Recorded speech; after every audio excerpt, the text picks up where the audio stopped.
बिना संघर्ष के आदमी महान नहीं बनता, और जब तक पत्थर पर भी ना पड़े हथौड़ी की चोट तब तक पत्थर भी भगवान नहीं बनता।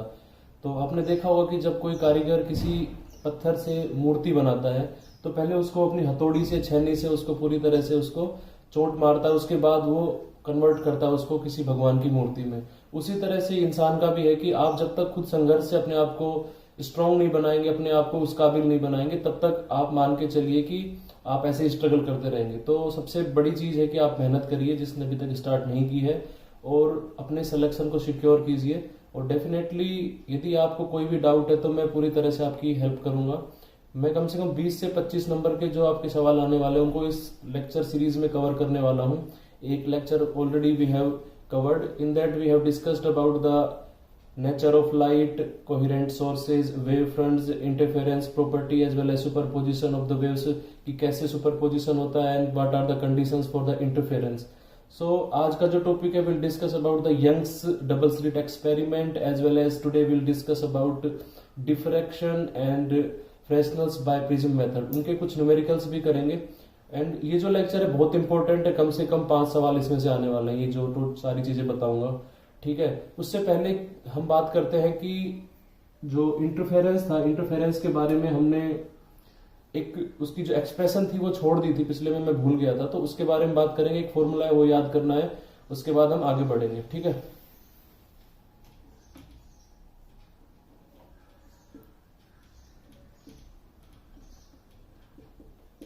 सो रिवाइज कर लेते हैं। इंटरफेरेंस को क्या होता है, दो वेव्स होती हैं। ठीक है, सेकंड वेव, उसके बाद सुपरपोजिशन होगा इनका, और कोई मान के चलो ये थर्ड वेव बन गई है। The intensity is I1 for the first wave, I2 for second wave, and final is I। The expression for the intensity of the super imposed और the interfere wave is I1 plus I2 plus 2 under root I1 I2 cos phi. Okay, where phi is equals to phase difference. Okay, so this is the expression for the intensity. Now we have discussed about I max. हमने पिछले video में बात करी थी I max कैसे निकालते हैं, आप निकाल सकते हो। I minimum आप निकाल सकते हो। I एवरेज आप कैसे निकालोगे ये नहीं बताया था। सो आई एवरेज का एक सिंपल सा फॉर्मूला है, I average equals to I1 plus I2। That is the formula for the I average. इसको याद कर लेना है। अभी तक कभी सवाल पूछा नहीं गया, लेकिन आने के चांसेज है, पूछ सकते हैं। आई एवरेज कोई दो इंटेंसिटी दे देंगे, उसके बाद पूछ लेंगे। इस पे क्वेश्चन करें तो दो वेव्स दे रखी है आपको, उनके इंटरफेरेंस हो रहा है। ठीक है, उनकी जो इंटेंसिटी है, पहली वाले की आई नोड है, सेकंड की भी आई नोड है, means both the waves are having the same intensity. पूछ लेंगे कि उनकी आई एवरेज बताइए आफ्टर इंटरफेरेंस, तो आई एवरेज कितनी हो जाएगी, I nought plus I nought equals to 2 I nought. ये आपका आंसर हो जाएगा। क्योंकि एटीसी में देखो कुछ सवाल बहुत ही आसान आते हैं, आपको फॉर्मूला पता होना चाहिए, डायरेक्ट आप वैल्यू पुट करते आपका आंसर आ जाएगा। ठीक है, study about Young's double slit experiment. उसमें क्या होता है, कौन कौन से मतलब न्यूमेरिकल्स आ सकते हैं, और बेसिक टर्मिनोलॉजी क्या है उनके बारे में समझते हैं। तो यंग्स डबल स्लिट एक्सपेरिमेंट में क्या था कि पहले एक स्लिट सिंगल यूज की गई, उसके बाद उन्होंने लगाई एक डबल स्लिट। ठीक है, उसके बाद लगाई है एक स्क्रीन। ठीक है, ये हो गया है S, ये है S1 S2, ये आपकी स्क्रीन। ठीक है, तो उन्होंने क्या किया, आप स्लिट का मतलब होता है एक होल होता है। ठीक है, जैसे कि मेरी ये कोई एक वो है पेपर है, ठीक है, इसमें बीच में यदि मैं होल करता हूं तो ये एक स्लिट हो गई है। ठीक है, अब इसको इन्होंने ऐसे अरेंज कर रखा है जो आपको ऐसे दिख रही है, इसको रिप्रेजेंट कर रखा है यहाँ पे। ठीक है, तो यहाँ पे एक होल है। इसके बाद डबल स्लिट में क्या किया है कि एक होल यहाँ कर दिया, एक होल यहाँ पे कर दिया, एक यहाँ पे एक यहाँ पे, वो इधर लगा दिए। अब क्या करेंगे कि जैसे डार्क रूम है कोई, उसमें हम किसी सोर्स से लाइट यहाँ पे भेजेंगे, यहाँ पे स्लिट में, तो पहले यहाँ पे आएगी, इस होल से निकल के फिर वो कहाँ जाएगी, इन दोनों होलों पे जाएगी अपने वेव फ्रंट्स के रूप में। ठीक है, अब उसके बाद क्या होगा कि आगे वो जब जाएगी तो यहाँ से जो होल है इनसे आगे बढ़ के कुछ आगे की तरफ कुछ पैटर्न बनेगा। तो वही यंग्स ने अपना एक्सपेरिमेंट किया था, उसमें बताया था। तो उसी के रिजल्ट हम देखते हैं।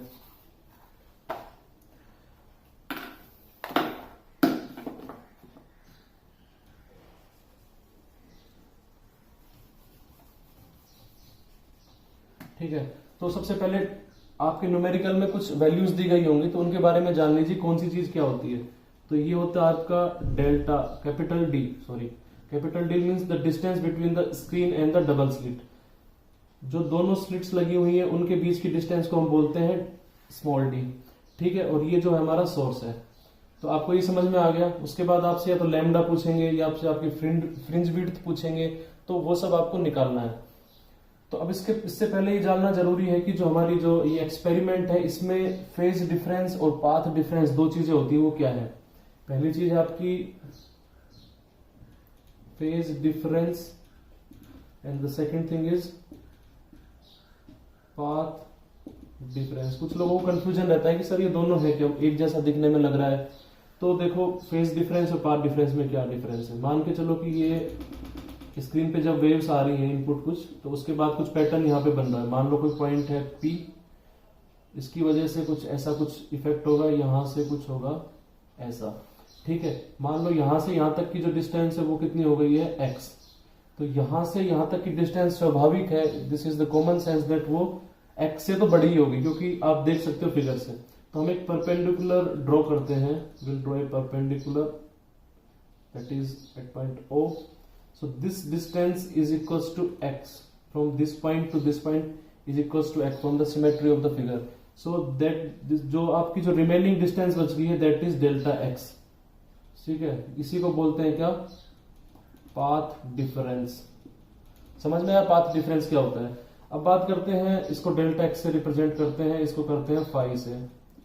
ये क्या होता है फाई, आपने किसी इक्वेशन में देखा होगा वेव की में, E equals to em into sine of omega T plus phi.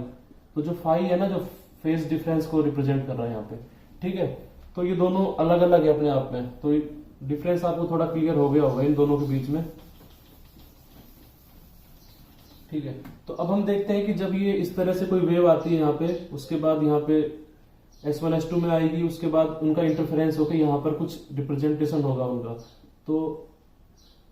तो यंग्स ने पाया कि जो सेंटर पॉइंट है यहाँ पर एक ब्राइट फ्रिंज बनती है बहुत, ठीक है। ब्राइट फ्रिंज यहाँ बनेगी, उसके बाद अल्टरनेटिवली कुछ फ्रिंज बने, कुछ डार्क है, कुछ ब्राइट है, कुछ डार्क है, कुछ ब्राइट है, इस तरह से अल्टरनेटिवली कुछ फ्रिंजेस बन रही हैं। तो उसी की वो उनकी जो वो होती है विड्थ कितनी होगी, उनकी किस डिस्टेंस पे कितनी कौन सी बनेगी, उसके बारे में इन्होंने अपने एक्सपेरिमेंट में डिस्कशन किया हुआ है, ठीक है। तो उसके बारे में हम देखेंगे कि पेपर में वही पूछा जाता है कि आपकी जो फ्रिंजेज है वो कहाँ बन रही है, साथ ही साथ में उनकी वो जो है विड्थ कितनी है आपकी जो फ्रिंजेज है उनकी, और वेवलेंथ के बारे में पूछ लेंगे, वेवलेंथ कितनी है, ठीक है। तो सबसे पहले हम एक इंटेंसिटी की इक्वेशन हमने लिखी थी, equals to I1 plus I2 plus 2 under root I1 I2 cos phi, ठीक है, ये लिखा था।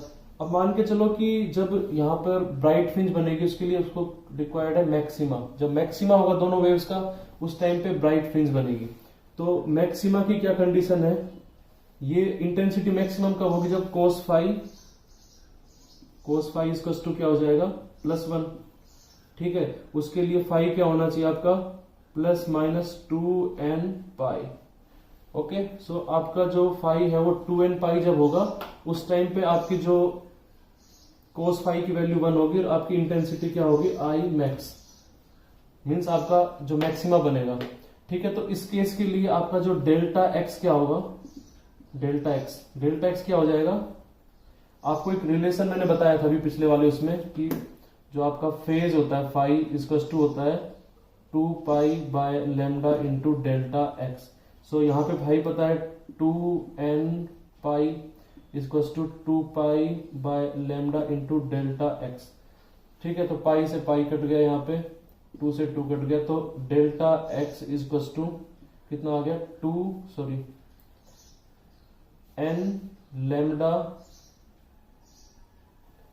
n लैम्डा के बराबर आ गया, ठीक है।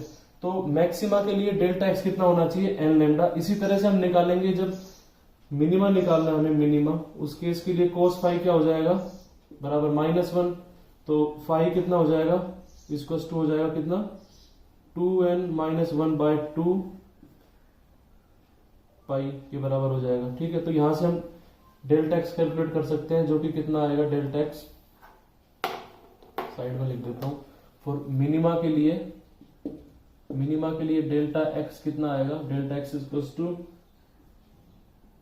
2n-1/2 lambda. ठीक है, ये अपना डेल्टा एक्स होना चाहिए मिनिमा के लिए। मैक्सिमा के लिए डेल्टा एक्स ये दे रखा है, ये होना चाहिए n लैम्डा के बराबर फॉर मैक्सिमा। ठीक है, अब बात करते हैं आगे की। इस पूरे को हटा देता हूं अभी मैं।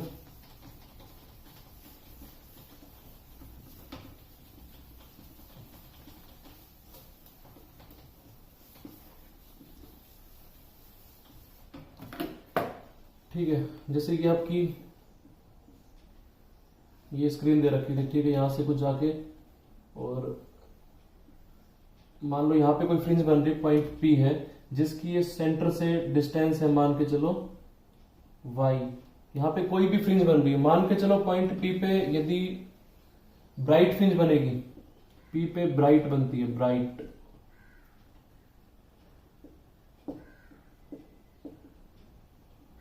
तो उसके लिए क्या कंडीशन है, डेल्टा एक्स ब्राइट के लिए कितना होना चाहिए, आपने देखा ही तभी। कोई भी मतलब जब मैक्सिमा की कंडीशन नहीं ब्राइट बनेगी, उसके लिए delta X equals to n lambda होना चाहिए। ठीक है, ये अपन ने देख लिया है। तो यहां से हम देखेंगे कि y जो निकलेगा हमारा, y equals to n lambda d by small d। ये एक फॉर्मूला आप याद कर लो। तो अभी देखते हैं कि जो पॉइंट P है, जो सेंट्रल मैक्सिमा, देखो जब दोनों स्लिट से कुछ इंटरफेरेंस होगा, तो जो सेंटर पॉइंट है दोनों का बिल्कुल बीच में, वहां पे क्या बनेगा, सेंट्रल ब्राइट मैक्सिमा बनेगा। ठीक है, ब्राइट फ्रिंज यहाँ पे बनेगी सेंट्रल। उसके बाद क्या होगा कि अल्टरनेटिवली कुछ कुछ फ्रिंजेस बनेगी, ब्राइट फिर डार्क फिर ब्राइट फिर डार्क, इस तरह से। तो मान लीजिए कोई पॉइंट P है जो कि जो सेंट्रल पॉइंट है वहां से y डिस्टेंस पे है। ठीक है, तो उसके लिए यदि हमें निकालना है कि वहां पर जो फ्रिंज मान लो ब्राइट बन रही है, तो y डिस्टेंस कितनी होगी। तो ये जो पूरा फिगर है, इससे मैं सीधा लिख रहा हूं उसको, वो कितना होगा, y इक्वल टू होता है delta x into capital D by small d। ठीक है, बस ये फॉर्मूला याद है। अब उसके बाद आप निकाल सकते हो, फॉर्म निकालना है अपने को, ब्राइट फ्रिंज निकालना है, bright fringe nth bright fringe के लिए निकालना है y कितना होगा, तो yn for the bright fringe is equal to क्या हो जाएगा अपना, डेल्टा एक्स कितना होता है, डेल्टा एक्स ब्राइट के लिए हमेशा n लैम्डा, आपने देखा था जस्ट पहले मैंने डिराइव किया था।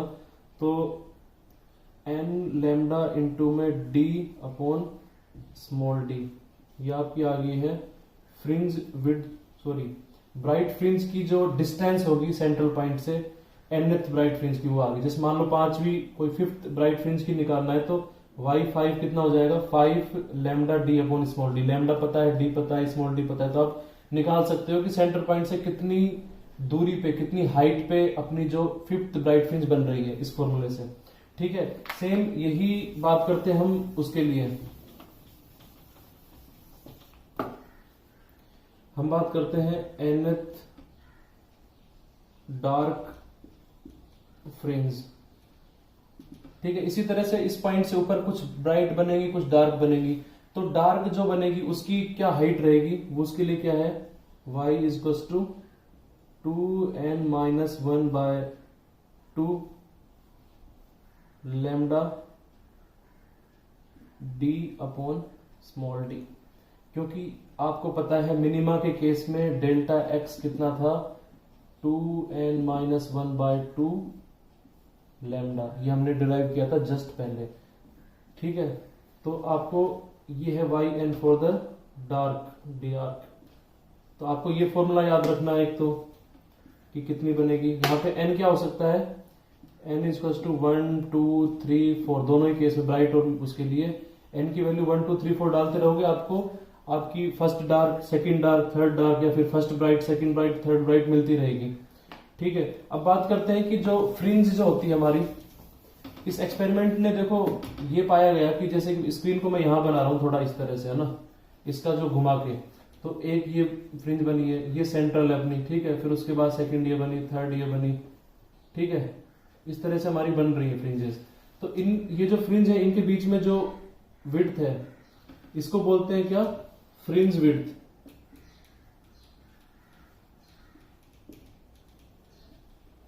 ठीक है, तो इसको इस फॉर्मूले से कैलकुलेट कर सकते हैं जो हमने डार्क या फिर ब्राइट के लिए डिराइव किए थे। देखो यदि फ्रिंज विड्थ निकालनी है तो आप क्या करो, पहले वो निकाल लो, फर्स्ट की निकाल लो, y1 y2 निकालो, उन दोनों को आप घटा दो आपस में, तो जो बीच का जो बचेगा गैप वही आपकी फ्रिंज विड्थ होगी। तो उसको मैं डायरेक्ट लिख रहा हूं, उसको बीटा से रिप्रेजेंट करते हैं। और फ्रिंज विड्थ कितनी होती है, lambda D upon small D. Very very important formula, आपके एग्जाम में इस पे डेफिनेटली सवाल आएगा। Beta equals to lambda D upon small D, ये आपकी होगी फ्रिंज विड्थ। फ्रिंज की जो चौड़ाई होती है वो होगी, यहां से यहाँ की जो गैप है ना ये कितना है। ठीक है, तो आपको इस फॉर्मूले से पता चलेगा ये। अब हम बात करते हैं कि ये जो फ्रिंज विड्थ है, अपने को पता है जो लैम्डा फ्रिंज विड्थ क्या हो गई आपकी, beta equals to lambda D upon small D. ठीक है, ये मतलब कि बीटा जो है डायरेक्टली प्रोपोर्शनल है लैम्डा पे, बीटा जो है डायरेक्टली प्रोपोर्शनल है distance between the double slit and the screen, and beta is inversely proportional to the distance between the slits. ठीक है, इस पे आपके 2018 में टीसी में सवाल आया था। कुछ भी आ सकता है, अभी भी चेंज करके पूछ सकते हैं कि यदि हम स्क्रीन और स्लिट के बीच की डिस्टेंस को बढ़ा देंगे तो फ्रिंज विड्थ पे क्या इफेक्ट पड़ेगा, वेवलेंथ बढ़ाते हैं तो क्या पड़ेगा। एक इस पे भी सवाल आया था, वो क्या था कि पूछा था फ्रिंज विड्थ ऑफ रेड और फ्रिंज विड्थ ऑफ ब्लू, इन दोनों में बताइए कि किसकी फ्रिंज विड्थ ज्यादा होगी। तो आपको पता है कि लैम्डा जो है for the red is greater than lambda of blue. So fringe width lambda यदि जिसका बड़ा है उसी की क्या होगी, फ्रिंज विड्थ बड़ी होगी। So means fringe width of red is greater than fringe width of the blue, ये आपका एग्जाम में पूछा गया था। ठीक है, अब और आगे बात करते हैं। अब कई बार पूछते हैं एंगुलर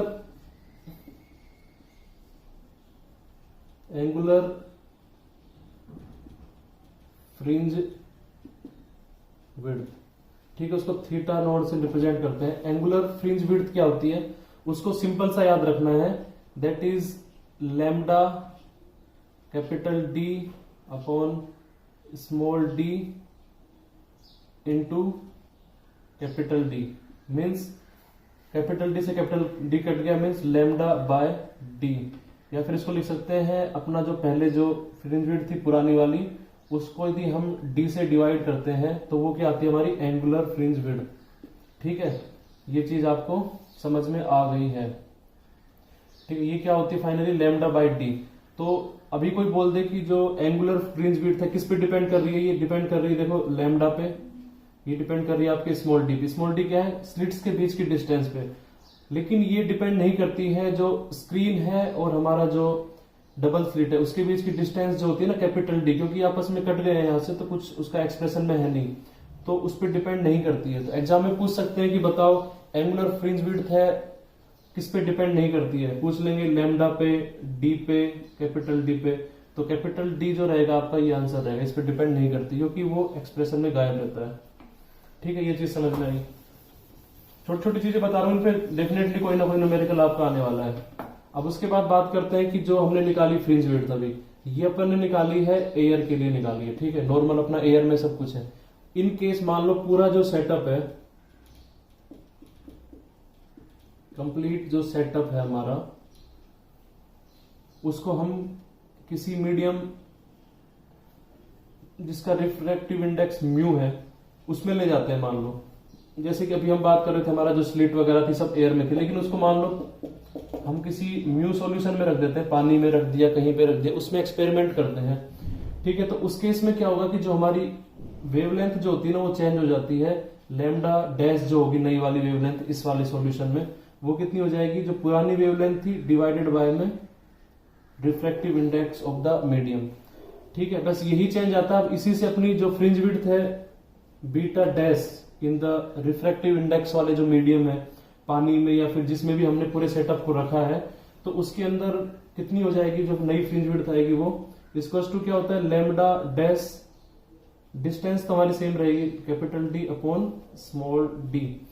तो यहां पे क्या देखो, लैम्डा डैश कितना है अपना, lambda D upon mu into small d, क्योंकि लैम्डा की डैश की जगह क्या लग सकते हैं, lambda upon mu, lambda upon mu. So कितना आ जाएगा ये, इसको लिख सकते हैं बीटा बाय म्यू। ठीक है, तो आपकी जो नई फ्रिंज विड्थ आएगी वो पुरानी फ्रिंज विड्थ को अपन यदि उसके रिफ्रैक्टिव इंडेक्स से डिवाइड कर देते हैं मटेरियल के, then will get the new fringe width. इस पे न्यूमेरिकल आ सकता है, वो दे देंगे आपको, लैम्डा की वैल्यू दे देंगे आपको डी की वैल्यू दे देंगे, म्यू दे देंगे और आपको डी दे देंगे। पूछ लेंगे कि जो अभी जो नया जो हमने किसी सॉल्यूशन में डाला है उसका जो रिफ्रैक्टिव इंडेक्स म्यू है, बताइए कि नई फ्रिंज विड्थ कितनी होगी। तो बहुत आसान सवाल है, कर देंगे आप। इस पे न्यूमेरिकल्स भी करेंगे बाद में, पहले अपन बेसिकली देख रहे हैं कहां कहां से सवाल पूछे जा सकते हैं ना, कौन कौन से कंसेप्ट हैं इसके। तो हमने यंग्स के एक्सपेरिमेंट की बात करी है। इसमें देखो आपने एक तो फॉर्मूला याद रखा है, वाई एन इक्वल टू, ये जो इंपॉर्टेंट फॉर्मूले याद रखने वो लिख देता हूं अभी मैं, Y N equal to N lambda capital D upon small D. ये किसके लिए है, ब्राइट फ्रिंज के लिए, bright fringe nth bright fringe निकालनी है तो उसका फॉर्मूला ये है। ठीक है, उसके बाद अपने को Y N for 2n minus 1/2 into lambda D upon small D, ये है अपनी एनएथ डार्क फ्रिंज के लिए। ठीक है, उसके लिए फॉर्मूला ये है। फ्रिंज विड्थ जो रहेगी उसके लिए क्या फॉर्मूला है, फ्रिंज विड्थ का है lambda D upon small D, ये फ्रिंज विड्थ का फॉर्मूला है, आपको ये याद रखना है। ठीक है, अब उसके बाद हम बात करते हैं कि जो हमारी जो फ्रिंजेस बन रही हैं उनके कलर की बात करते हैं। तो हमने जो नॉर्मली आपने किसी बुक में पढ़ा होगा, हर जगह यही लिखा रहता है कि ब्राइट फ्रिंज बनेगी, डार्क फ्रिंज बनेगी, लेकिन जो ब्राइट फ्रिंज बनेगी एक्चुअली उसका कलर कौन सा बनेगा। ठीक है, एग्जाम में पूछ सकते हैं कि एक ग्रीन लाइट हम यूज कर रहे हैं, मोनोक्रोमेटिक लाइट, वो यंग्स के एक्सपेरिमेंट में जाते हुए उसके बाद कुछ एक्सपेरिमेंट बन रहा है। ठीक है, पूछ लेंगे जो सेंट्रल जो हमारा मैक्सिमा बना है, सेंट्रल जो ब्राइट फ्रिंज है उसका कलर कैसा होगा।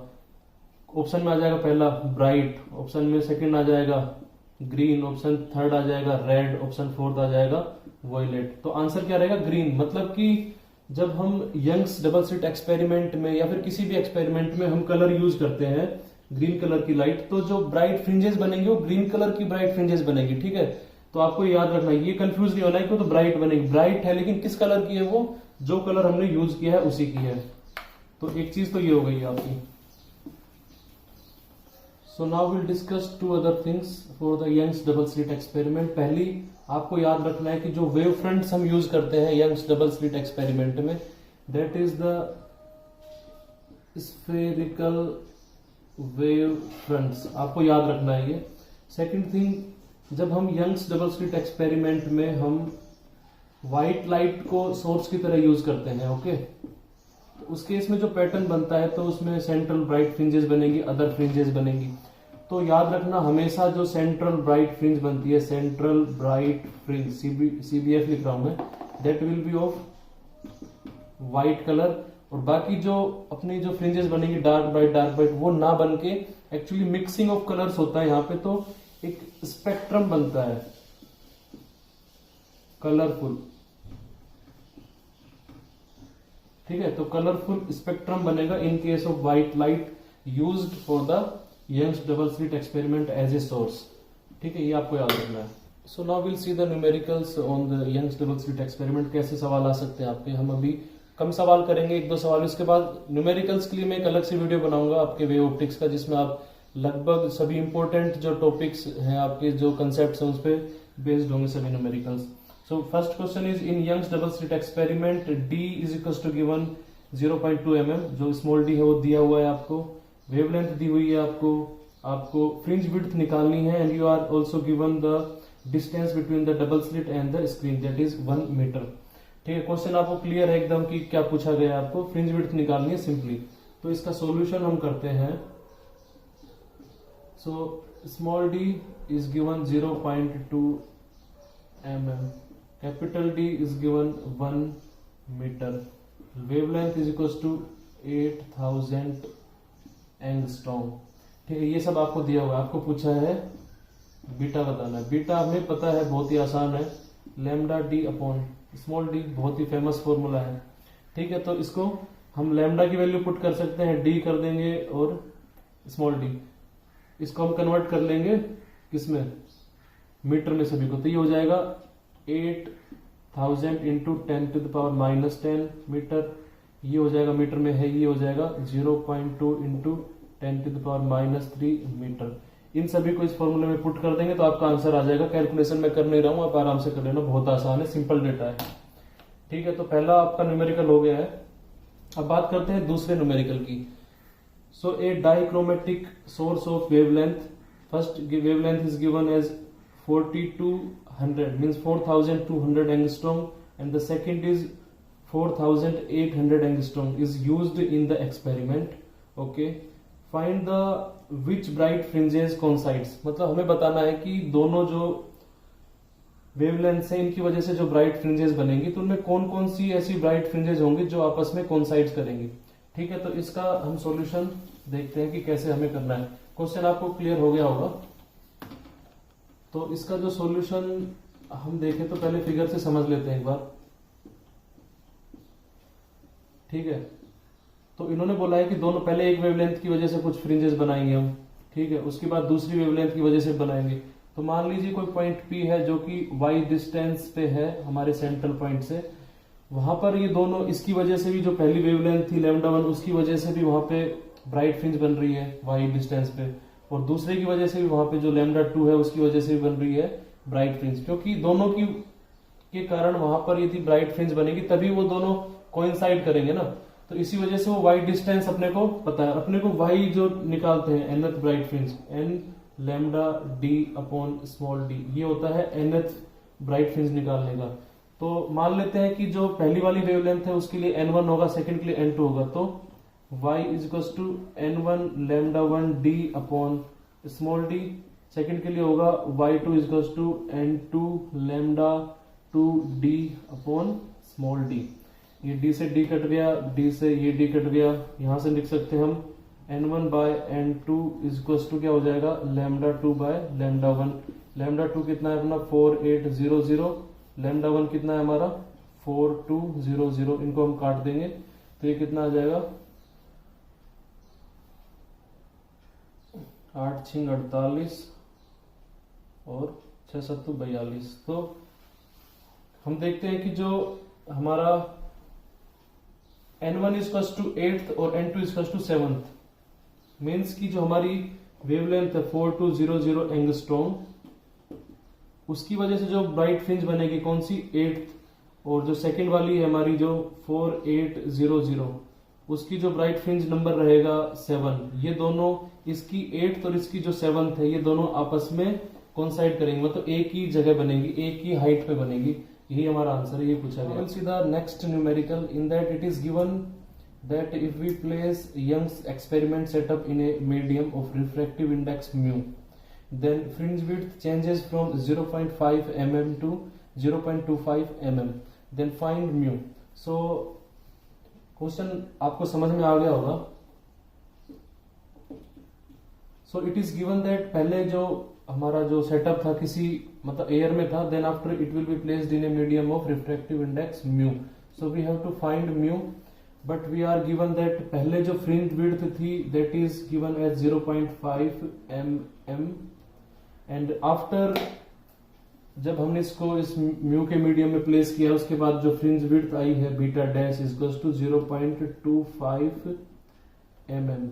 ठीक है, ये हमें दिया हुआ है, हमें निकालना है कि रिफ्रैक्टिव इंडेक्स क्या होगा। तो मैंने एक फॉर्मूला आपको बताया था कि जो बीटा डैश होता है ये होता है बीटा बाय म्यू, इसी लेक्चर के अंदर कवर किया था हमने। तो इसका क्या निकल जाएगा, mu is equal to beta upon beta dash, means 0.5 divided by 0.25, means इसका आंसर आ जाएगा 2। तो इसके अंदर आंसर सी जो है वो करेक्ट हो जाएगा कि रिफ्रैक्टिव इंडेक्स जो मटेरियल जो हम यूज कर रहे हैं जो मीडियम उसका 2 होगा। ठीक है, तो मैं आपको कहना चाहूंगा कि ये जो टॉपिक है इतना डिफिकल्ट नहीं है, बहुत आसान न्यूमेरिकल्स होते हैं, इसके सिंपल सवाल ही आपके आते हैं। मतलब जो भी आपका क्वेश्चन आने वाला है वेव ऑप्टिक्स के, वो पुराने पेपर्स उठा के देख लो, वो 3-4 लाइन से ज्यादा उसका सॉल्यूशन नहीं है, क्योंकि आपका 1 नंबर का आएगा, इतने सारे सवाल पूछे जाते हैं, तो कोई बहुत ही डिफिकल्ट सवाल नहीं आएगा, लेकिन आपको कंसेप्ट पता होना चाहिए, तभी आप उसको कर सकते हैं। साथ ही साथ मैं आपको कहना चाहूंगा कि जिन्होंने तैयारी स्टार्ट नहीं की है वो फिर से अपनी तैयारी स्टार्ट करें ढंग से, और कुछ नहीं होता है, ऐसे टाइम निकलता जाएगा और आप मतलब तैयारी नहीं कर पाएंगे। वो दिन कभी नहीं आता है कि जिस दिन हम अपनी तैयारी स्टार्ट करेंगे स्पेशल कोई मतलब पंडित से पूछ के आएंगे, ऐसा कभी नहीं होता है। आपको आज से स्टार्ट करनी है, वही आपके लिए सबसे बेस्ट है। साथ ही साथ कुछ लोग हैं जो गड़बड़ कर रहे हैं फॉर्म भरने में, अपना ब्लू पेन से साइन वो अपलोड कर दे रहे हैं, तो उनके लिए कहना चाहूंगा कि जिन्होंने नहीं भरा है वो अपना ब्लैक पेन से ही भरे, क्योंकि जो बोला गया आपको वही करना है ना, फालतू में एक्सपेरिमेंट करने की क्या जरूरत आ रही है। फिर मेरे से पूछते हैं कि सर ऐसे ऐसे है, वो रिजेक्ट तो नहीं होगा। भाई मैं थोड़ी हूँ रिजेक्ट करने वाला, वो तो एयरपोर्ट अथॉरिटी डिसाइड करेगी, ठीक है, लेकिन आपको जो बोला गया है उसी हिसाब से आपको करना है, ठीक है। एओ के लिए ड्राइविंग लाइसेंस की भी रिक्वायरमेंट है, आपके पास होना चाहिए, तो वो सब चीजों का ध्यान रखना है फॉर्म भरते टाइम। और आपको वीडियो कैसा लगा इसके बारे में कमेंट में जरूर बताएं, और आपके लिए मैं फिर से जल्दी ही एक दूसरा वीडियो बनाऊंगा जिसमें हम डिफ्रैक्शन और फ्रेशनल्स बाय प्रिज्म और उसके न्यूमेरिकल्स की बात करेंगे, जो काफी इंपॉर्टेंट है। आज का लेक्चर काफी मतलब बड़ा था, इसमें कवर करना चाह रहा था फ्रेशनल्स, लेकिन कवर नहीं कर पाया, उसके लिए मैं जल्दी ही वीडियो बनाऊंगा, ठीक है। बहुत बहुत धन्यवाद, नमस्कार।